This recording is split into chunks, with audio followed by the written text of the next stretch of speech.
Heute präsentiere ich euch ein größeres Projekt, was ich am Start habe. Ich zeige euch, wie ich aus diesem ganzen Plastikschrott das Teil hier zusammenbaue und anmale. Na, nicht den ihr erwartet habt, oder?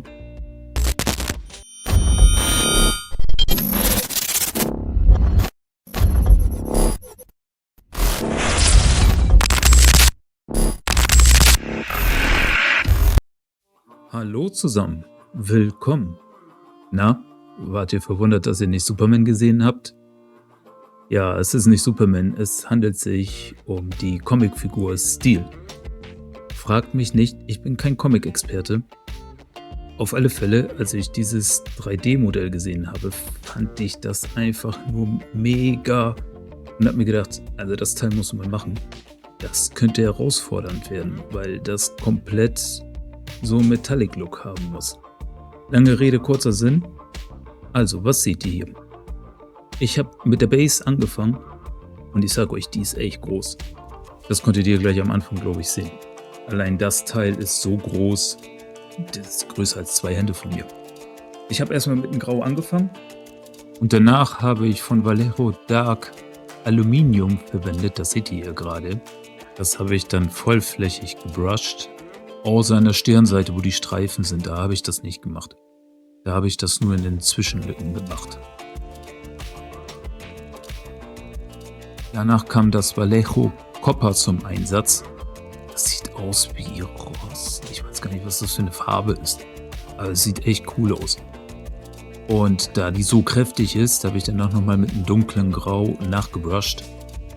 Da der Plan war, die Base ein bisschen verwittert aussehen zu lassen, also habe ich angefangen, mit der Airbrush-Pistole ein bisschen Braun hinzuzufügen.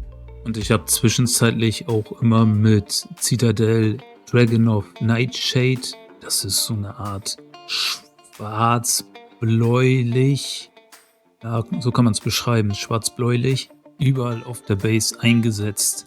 Das ergibt so einen leichten bläulichen Touch, den man so nicht sieht, also auf der Kamera kann man das auch nicht sehen, eher aus bestimmten Blickwinkeln.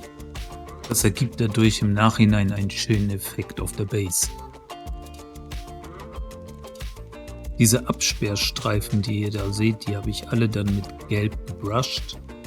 Ich wollte auch nicht so ein kräftiges Gelb nehmen, eher so ein schwaches, weil das würde zu sehr rausstechen.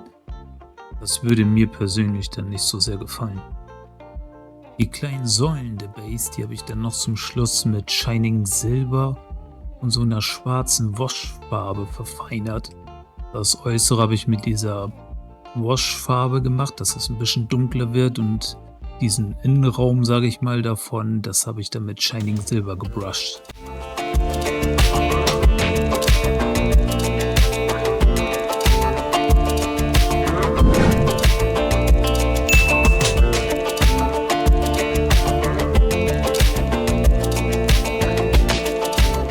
So, jetzt kommen wir aber zum zweiten Teil der Base, den oberen Part. Und da ist mir gleich der erste Fehler passiert. Wenn ihr sowas macht, macht am besten oder bemalt die Base komplett. Weil als ich die Base bemalt habe, habe ich ja erst den untersten Teil gemacht, danach erst den oberen. Und als ich sie zusammengesetzt habe, sahen sie nicht gleich aus. Ich musste die dann noch nachbearbeiten. Dementsprechend am besten alles zusammenbauen und dann alles zusammen anmalen. Vom Prinzip wird die Base genauso angemalt wie der unterste Part. Auch hier habe ich angefangen mit dem Grau. Damit habe ich die ganze Base bearbeitet, so dass sie nicht mehr schwarz aussieht, sondern eher so schwarz-grau. Als nächstes habe ich dann 2 verschiedene Aluminiumfarben verwendet. Ich habe mich tatsächlich nur auf die Ecken erstmal konzentriert und auf den obersten Part. Und so überall, wo mehr Metall sein soll, wie diese Gitterstäbe und sowas in der Base. Bei den Wänden zwischen den Ecken wollte ich einen anderen Farbton haben, aber nicht komplett anders. Deswegen habe ich angefangen, dazwischen mit einem Gunmetal Grey zu brushen. Als nächstes kam Vallejo Copper. Die Farbe ist sehr kräftig, da müsst ihr vorsichtig sein. Am besten nur ganz sanft über die Teile rübergehen. Ich habe damit die Ecken, die Gitterstäbe aber auch oben auf der Platte die Schrauben damit gebrusht. Danach habe ich Grün verwendet. Grün mit diesem Rost zusammen ergibt echt einen schönen Effekt. Das kann man, glaube ich, auch in der Aufnahme ganz gut sehen. Das ist so eine Art Braun. Damit das alles so ein bisschen dunkler ist, ein bisschen, umso mehr Farben, man sieht das ja schon an den Ecken, umso mehr Farben man hat, umso lebendiger sieht das dann aus.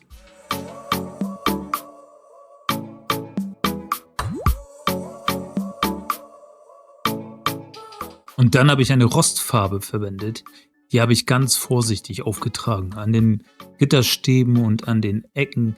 Überall so ein bisschen nur, damit das noch extremer verwitterter aussieht. Mit diesem Blackwash habe ich die Ecken nochmal abgedunkelt, sodass sie zu dem untersten Part der Base passen. Da habe ich ja die Ecken auch, die Seiten abgedunkelt gehabt. So passt das besser zusammen, das Ganze.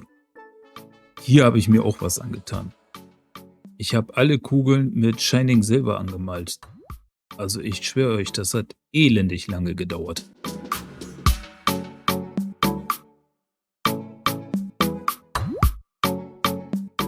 Die obere Platte der Base, die habe ich dann mit Shining Silver komplett geairbrushed.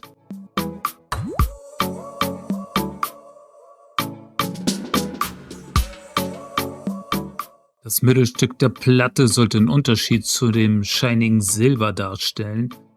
Dafür habe ich dann Burnt Iron verwendet.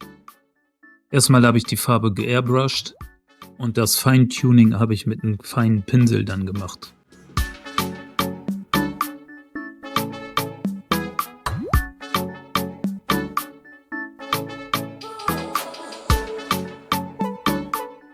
Da habe ich mir auch keinen Gefallen getan. Ich habe alle Steinchen, die dann oben sind, habe ich dann mit Schwarz angemalt. Das hat elendig lange gedauert. Wirklich, durch diese ganzen kleinen Kieselsteine, die da drauf sind. Wow. Auf alle Fälle hat das einen Hintergrund. Ich habe mit Schwarz erstmal angefangen. Danach habe ich Gold und auch zwischenzeitlich dazwischen ein bisschen Weiß gebrushed. Und zum Schluss alles mit Hochglanz versiegelt. Damit das so ähnlich wie Marmor aussieht. Natürlich sieht es nicht aus wie Marmor, aber es kommt im Effekt ganz nah dran. Hintergrund ist, dass die Kieselsteine und diese Steinbrocken, die ihr da seht, zu einer Skulptur gehören, die gebrochen ist und sich auf der Base befindet. Die Skulptur zeige ich euch jetzt nicht, dafür habe ich schon ein extra Video gemacht. Das verlinke ich euch hier, das könnt ihr nochmal gerne nachholen, falls ihr es verpasst habt. Die Base ist aber noch lange nicht fertig. Hier seht ihr gerade, wie ich die Logos von der Base bemale. Ich habe sie erstmal in weiß grundiert und danach bin ich mit Citadel Balleret da drüber gegangen. Die Base hat hintenrum so eine Fahne, beziehungsweise ich glaube, das war mal eine Fahne, so eine zerrissene Fahne. Das Ganze wird jetzt ein bisschen tricky. Wie ihr seht, das Logo habe ich befestigt. Die Fahne, die muss hinten noch ran. Das Logo musste ich als erstes befestigen und danach das Stück von der Fahne. Das habe ich dann festgeklebt und ausgebessert, das Ganze. Das habe ich euch jetzt hier nicht gezeigt.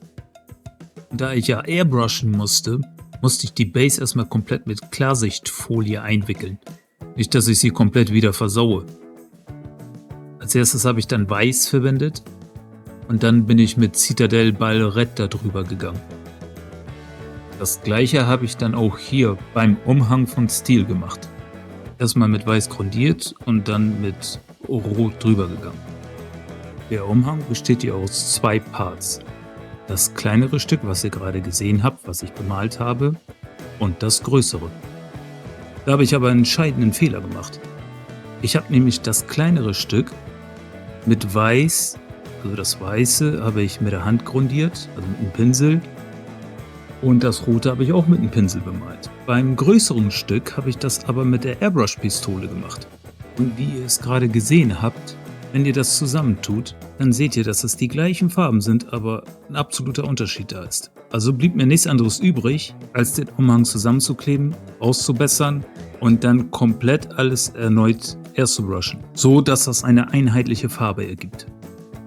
Den oberen Part der Schulterpartien habe ich mit Burnt Iron von Vallejo bemalt und den unteren Part habe ich dann mit Shining Silver. Und hier muss man vielleicht noch erwähnen, ich halte mich hier nicht an die Comicvorlage. Die Comicvorlage besteht der ganze Körper irgendwie nur aus 2 Farben oder so. Das wäre wirklich zu langweilig, sage ich mal. Also das ist hier meine eigene Interpretation. So würde ich mir Stil vorstellen. Die Taille habe ich komplett mit Burnt Iron airgebrushed und danach habe ich die Feinheiten mit Shining Silver und auch Dark Aluminium bemalt.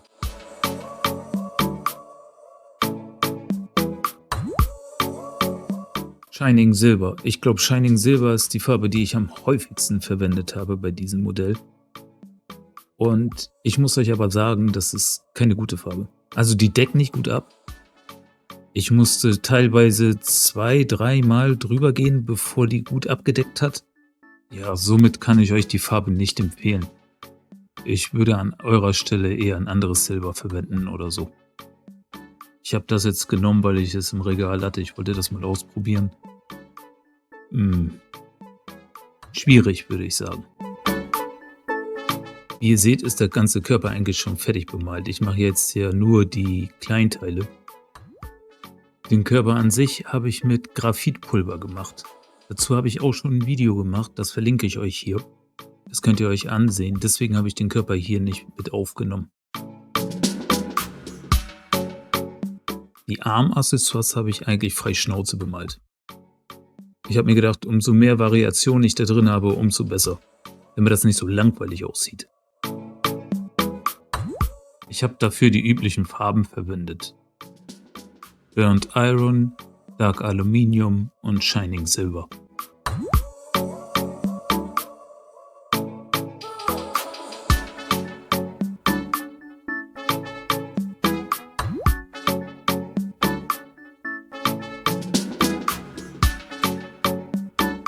Bei den Schuhen, da habe ich erstmal mit Shining Silver vorgrundiert. Und dann habe ich angefangen mit Gunmetal Grey und Dark Aluminium und auch Burnt Iron einige Stellen zu bemalen, so dass das ja definitiv abwechslungsreich aussieht.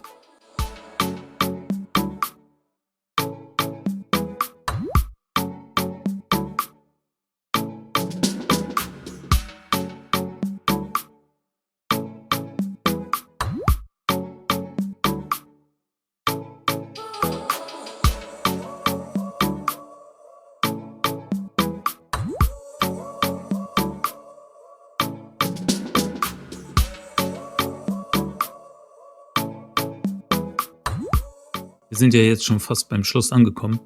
Ich möchte die Chance gleich nutzen und mich nochmal bedanken für eure Unterstützung in letzter Zeit. Wenn euch das Video gefallen hat, lasst gerne ein Like und ein Abo da. Damit würdet ihr mich sehr unterstützen. Und schreibt gerne auch in die Kommentare rein, wie findet ihr die Statue. In diesem Sinne verabschiede ich mich und ich wünsche euch ganz viel Spaß mit der fertigen Statue. Bis zum nächsten Mal.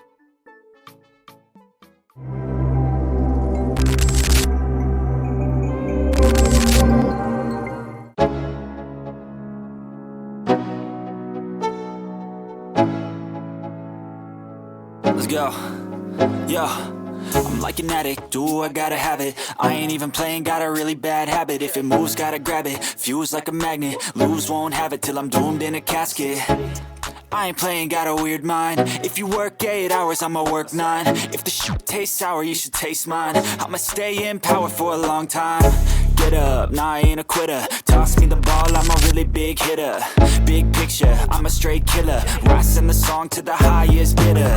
Got juice, got gas, I'ma move fast. New shoes, new tracks, like who's that? I'm new, come back, better than last. Yeah, it's a new me, never gonna look back. I'm never gonna look back. Cause damn, I was built to last. You move slow slow and I move fast.